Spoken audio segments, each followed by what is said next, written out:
Alhamdulillahirrahmanirrahim. Wabihi nasta'in. Wa ala umuri dunya waddin. Wassalatu wassalamu ala asrofil anbiya'i wal mursalin. Sayyidina wa maulana Muhammadin wa ala alihi wa sahbihi ajma'in. Amma ba'd. Perkenalkan, saya Irma Hidayah dengan nomor induk mahasiswa 2121280, program studi pendidikan agama Islam. Dengan ini saya membuat tugas video untuk kelangsungan UAS mata kuliah telaah materi PAI. Berjuang, beramal, dan bermanfaat. Oke, langsung saja kepada apa yang akan saya sampaikan. Yang pertama, sejarah berdirinya dinasti Umayyah. Dinasti Umayyah dimulai pada saat masa kekhalifahan Sayyidina Ali, di mana pada saat itu Umayyah juga menjabat sebagai gubernur, juga teman kerabat dekat dari Utsman yang menuntut kematian Utsman.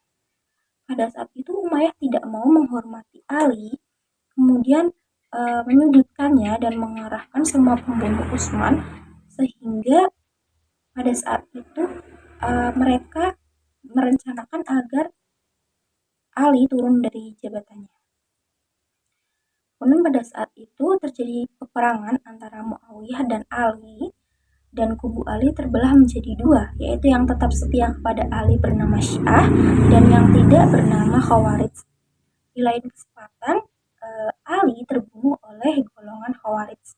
Kemudian jabatan tersebut turun kepada anaknya yang bernama Hasan, dan pada saat itu Hasan terlalu lemah, kemudian direbut kembali oleh Muawiyah, dan pada saat itulah dinasti Umayyah berjalan.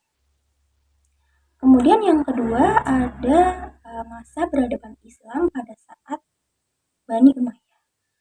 Masa peradaban Islam pada saat Bani Umayyah itu ditandai dengan perpindahan kota Madinah kepada kota Damaskus, ibu kota Madinah ke Damaskus, sehingga dari kota inilah, perpindahan tersebut adalah melambangkan zaman imperium baru. Dari kota tersebutlah kemudian Bani Daulat Umayyah melanjutkan ekspansi kekuasaan Islam dan membangun kekuasaan yang kuat. Pada ekspansi kekuasaan Islam ini termasuk ke dalam masa kejayaan Bani Umayyah. Namun tidak hanya itu, ada beberapa prestasi dalam bidang pembangunan seperti pembangunan rumah sakit, pembangunan jalan raya, mencetak mata uang, pembangunan masjid, dan masih banyak lagi. Kemudian ada beberapa sebab-sebab kemunduran dari dinasti Bani Umayyah tersebut ya. Yang pertama, karena khalifah memiliki kekuasaan yang absolut. Artinya, yang menentang khalifah tersebut bisa mati. Kemudian yang kedua ada gaya hidup para khalifah yang mewah. Padahal Islam sangat menentang kemewahan.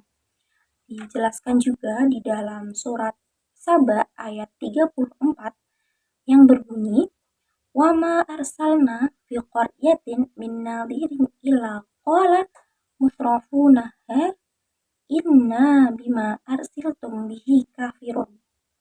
Yang artinya, kami tidak mengutus kepada suatu negeri seorang pemberi peringatan pun, melainkan orang-orang yang hidup mewah di negeri itu berkata, "Sungguhnya kami mengingkari apa yang kamu utus untuk menyampaikannya."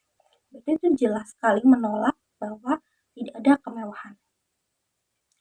Kemudian ada banyaknya gerakan pemberontakan pada masa tersebut. Yang kelima, ada pertentangan antara Arab Utara dan Arab Selatan. Kemudian yang terakhir dari sebab-sebabnya ada banyaknya tokoh agama yang kecewa dengan kebijaksanaan para penguasa bumi Umayyah. Analisis kualitatif pendidikan agama Islam terhadap materi yang telah saya sampaikan. Tentunya saya tidak akan menyampaikan semuanya, namun sedikit menyindir tentang tadi gaya hidup yang mewah, gaya hidup para khalifah yang mewah, kepemimpinan seharusnya bersikap tegas, adil, dan merakyat. Nah, tegas di sini berarti pemimpin tidak boleh lemah. Nah, jadi mereka berkuasa, mereka tidak lemah, tapi mereka tegas, tidak menyalahgunakan wewenang tersebut.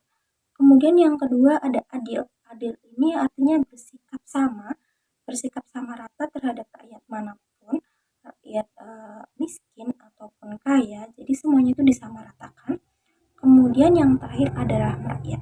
Nah, merakyat ini sama dengan yang disampaikan tadi terkait hidup mewah. Merakyat ini antara beliau sebagai pemimpin itu bersikap sama dengan rakyat ataupun memiliki kerendahan hati yang sama dengan rakyat. Ada satu kata-kata yang saya ingat, yang saya temukan dari Umar bin Khattab, itu hendaklah kalian belajar sebelum kalian menjadi para tokoh pemimpin. Artinya Khalifah Umar bin Khattab pun berkata, belajar dahulu sebelum kalian menjadi para pemimpin. Artinya belajar itu tidak pernah sia-sia, karena apapun yang kalian pelajari akan menjadi ilmu untuk kedepannya. Entah kalian menjadi seorang pemimpin atau seorang yang lebih tinggi dan sebagainya. Oke, mungkin segitu saja yang dapat saya sampaikan. Saya ucapkan, oleh karena itu saya meminta maaf. Wabillahi taufiq wal hidayah. Wassalamualaikum warahmatullahi wabarakatuh.